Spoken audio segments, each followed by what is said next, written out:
So as you know, I like true crime, and someone in the super chat on Friday suggested that I check out the YouTube channel Profiling Evil, and I did. Mm. And they're currently covering a case that's going on in Tennessee. And I just, again, just talking about the conversations we've had about trying to understand evil, what is evil? And, I have some friends who are atheists who not you, Carter, I don't think, but a friend of mine who believes that evil is not real, and that anything evil a human does is basically something that we don't understand scientifically yet that can be fixed in the future once we do understand it. That you can give a pill to cure every type of evil. So it's like I a just don't believe determinist that. approach. Yeah, a determinist approach. I just don't believe that. And so No, this I do case, believe in free again, will. I was Yeah. like, I believe in free will, and yes, I think there are certain obviously science has shown us that some people that have a proclivity for crime have different theta activity in their brain, and there are definitely medicines like Ritalin or things that can be used to help, and certainly, but I do think evil is not just some manifestation of some wiring that's gone wrong. I think it is a conscious choice that some people make, and they enjoy it. And this case that's in the news in Tennessee is this guy, Joe Guy Jr., who butchered his parents. And in his 30s, they've been supporting him his whole life, and they had decided they were going to quit supporting him. And so he killed them. And he had a detailed journal about how to do it, and he was pretty intelligent. He went to a science and math boarding school like I did, where they take gifted kids out and put them in a school for 11th and 12th grade.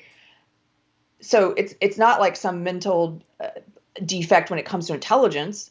There could definitely be something else wrong with him. But if you watch him, I was watching some of the stuff, and his siblings are, during the victim impact statements, were crying, of course, and talking about how he took their parents away. And he had this whole detailed journal of how he was going to do it, very systematic of what he was going to Wow. do, and not just killed them, but like butchered them after the fact and did awful things. And as they're talking and they're showing all this emotion, he's just sitting there, completely unmoved, no remorse, like he's sitting watching the news, just Did he have completely. psychopathy? Because that's a.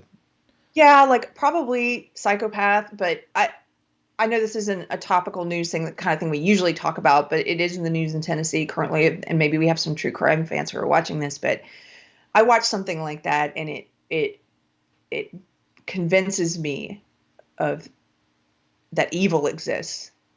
And I was wondering what you think about the topic of evil, which we've talked about before.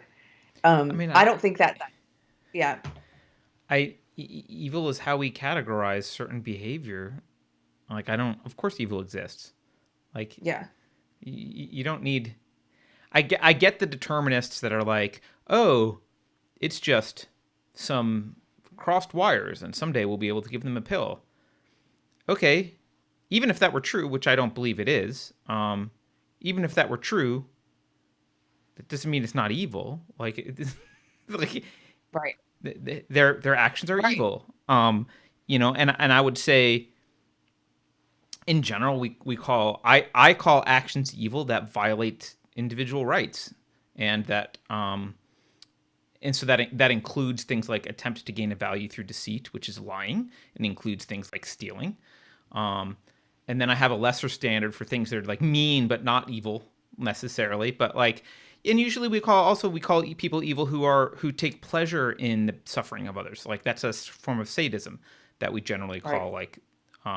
call evil. But there's no, you don't need to throw out the, just because there might be underlying causes that we figure out. You don't need to throw out the concept of evil and say what there's it's not evil. That's just not that's not the way it is. Yeah. And as we've learned from Charles Murray, uh, there's a roughly half of personality is just we don't know what it is. Like, half of it's correlated to genetics, and the other half basically, like, We don't know. We Yeah. don't know. So, I mean, if you're going to have conversations with people, you kind of have to assume that free will exists because you're trying to convince people of things. And like, otherwise, if you don't think free will exists, you can just curl up in the corner and die and no one has to talk to you. Like, it doesn't, there's no, you're just a cog in a machine. So you kind of have to behave like free will exists. And so even if you are, I'm not a determinist, but even if you are, you kind of just need to accept that we live under this assumption of free will and therefore things are evil. Some things, and some things are good. Andrew Andrew Joyner. Joyner again. Okay, go ahead. He says determinism and responsibility are not compatible. Absolutely correct. That's Yeah, why I they like agree. determinism, because they really love the idea that no one is responsible for anything, and uh, that allows them to basically get away with anything they want, and it gives them the intellectual ammunition by which they can argue we need to build a system where we manipulate people. So Yeah, so see, my friend, my atheist friend who doesn't believe in free will I and who think I know the believes one you're that talking about. evil, Yeah. yeah, who believes that evil doesn't exist and that it's all just some, medical issue that we will one day figure out and then there'll be a system to fix people, right? It literally doesn't believe that you have the free will to choose things. Like for example, if there's two addicts and one addict gets sober and the other doesn't, he doesn't believe that that addict who got sober is making conscious choices that lead him to the path of sobriety. He believes that addict that there's something in his brain, something chemically that predisposes him, that causes him to make those choices, that he has no free will whatsoever. And I don't understand that. Again, like you said, why even wake up in the morning then? What's the point? Yeah, I mean, so Everything's pre-planned for you. yeah, determinism Yeah. is based on this idea that because effects have causes, um, therefore there can be no free will. And I think even even determinists, even most determinists, will argue, well, we should behave as if we have free will. Uh, like we should behave as if we do. Now, I'm not in that category of determinist either, but it's this kind of weird. Well, because effects have causes, therefore there's no there's no free will at all. And I mean, maybe it will be true someday that we develop a pill to help someone overcome their alcohol addiction, but we're not going to get there unless we behave like we have free will and well, we're supposed to like we got to Yeah. get there somehow.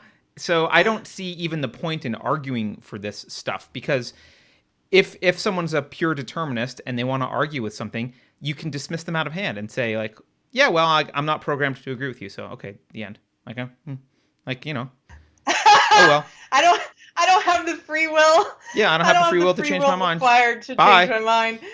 Yeah, like I don't, there's no. It's a useless position to have when trying to communicate anything to anyone. So it's one of these like philosophical masturbations that I don't care. It's like, oh, what if we're like, okay, well, go in your corner, go get your PhD and smoke pot and sit in the corner and think about not having any free will. The rest of us are going to live our lives. Uh, Okay. Thank you for that.